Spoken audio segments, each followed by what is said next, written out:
في عالم الكورة قليل جدا لما حد يفتكر اسم حكم ماتش، دايما الأضواء بتكون على اللعيبة والمدربين، لكن في استثناء وحيد اسمه بيرلويجي كولينا، الراجل اللي دخل التاريخ كواحد من أعظم الحكام في تاريخ اللعبة.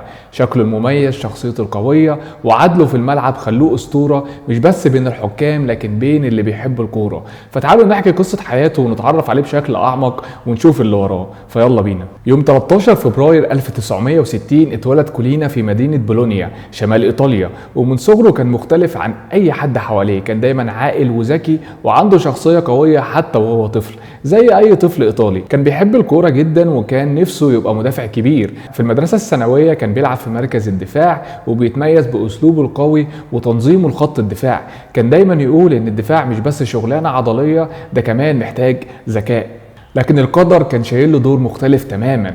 بعد ما خلص المدرسة كولينا دخل كلية الاقتصاد في جامعة بولونيا. ما كانش متخيل ابدا انه هيشتغل في مجال الكورة، لكنه كان دايما شغوف بيها. في فترة الجامعة واحد من اصحابه اقترح عليه يجرب التحكيم كنوع من الهواية. كولينا ساعتها وافق وقال له ليه لا، وده كان القرار اللي غير حياته كلها. وبالفعل بدأ ياخد كورسات في التحكيم. المدربين لاحظوا حاجة مختلفة عند كولينا، كان عنده قدرة غير عادية على قراءة اللعب واتخاذ قرارات سريعة وصحيحة. في سنة 1977 بدأ يحكم ماتشات للشباب والهواة في الدوريات المحلية. كان من الواضح انه طالع بسرعة الصاروخ بسبب أدائه الممتاز وثقته في نفسه. وفي سنة 1988 كولينا بدأ يحكم في دوري الدرجة الثانية الإيطالي، ومن هناك الكل بدأ يعرف اسمه، لحد ما في سنة 1991 انضم لقائمة الحكام في الدوري الإيطالي السيري آ، وهنا بدأت شهرته تزيد. كان عنده حضور قوي في الملعب وقراراته كانت دايما قاطعة ومبنية على رؤية واضحة. وفي فترة التسعينات كولينا واجه تحدي صحي كبير، أصيب بمرض الثعلبة الشاملة، وهو مرض مناعي بيخلي الشخص يفقد كل شعر جسمه بما فيهم شعر الرأس والحواجب. في البداية طبعا الموضوع كان صدمة ليه، لكنه قرر ما يخليش ده يأثر عليه. بالعكس، شكله المميز بدون شعر خلى حضوره في الملعب أقوى. اللعيبة والجماهير كانوا بيحسوا إنه في حاجة مهيبة في شخصيته، وده زود من احترامهم ليه، والكل بدأ يفتكره بكل سهولة. في التسعينات كولينا أصبح الحكم رقم 1 في إيطاليا، ومن بعدها في أوروبا كلها. كان معروف بشخصيته الصارمة وابتسامته اللي دايما بتهدي المواقف المتوترة. كمان كان بيتميز بلياقة بدنية عالية، وكان بيجري في الملعب زي اي لعيب محترف. وفي سنة 1999 كولينا وصل لواحدة من أهم لحظات مسيرته لما حكم نهائي دوري أبطال أوروبا بين مانشستر يونايتد وبايرن ميونخ. الماتش ده كان أسطوري بسبب الريمونتادا التاريخية لليونايتد في آخر دقيقتين.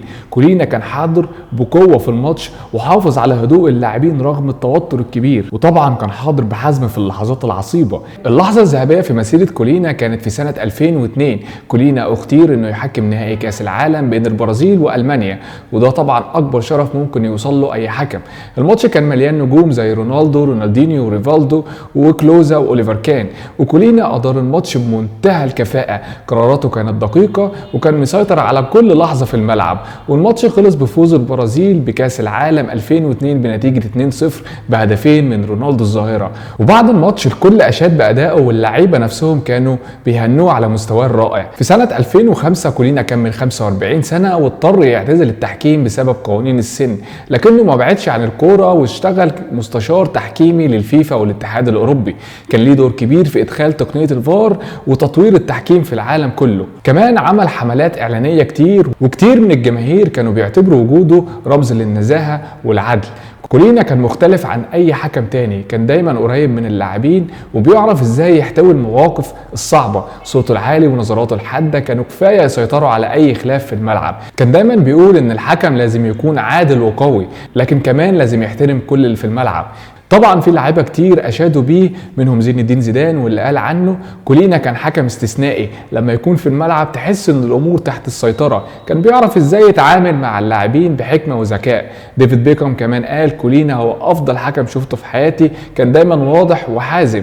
وده خلاه واحد من اكتر الناس اللي بحترمهم في عالم الكوره. رونالدو الظاهره قال عنه كمان كان عنده شخصيه قويه جدا، لكن في نفس الوقت كان عادل، لما تشوفه بيحكم تعرف انك في امان وان الماتش هيكون نظيف. كمان رايان جيجز قال عنه نهائي دوري الابطال 1999 كان لحظه خاصه بالنسبه لنا، وكولينا كان جزء من اللحظه دي، ادارته للماتش كانت مثاليه. واليساندرو ديل بييرو قال كولينا كان عنده قدره فريده على التواصل مع اللاعبين، كان دايما يشرح قراراته بطريقه تخليك تحترمه حتى لو ما كنتش متفق معاه. كولينا بعد ما اعتزل فضل مصدر الهام لكل الحكام الجدد، هو اثبت ان التحكيم مش مجرد صفاره وكارت، لكنه فن ومسؤوليه كبيره. كتير من الحكام بيعتبروا كولينا قدوتهم وبيتعلموا من طريقته في اداره الماتشات. بيرلويجي كولينا هو اكتر من مجرد حكم، هو رمز للعداله والانضباط في عالم الكوره. قصته بتعلمنا ان النجاح مش بس موهبه، لكن كمان شغل واجتهاد واصرار. سواء كنت بتحب الكوره او لا، صعب جدا ما تحترمش شخصيه عظيمه زي كولينا.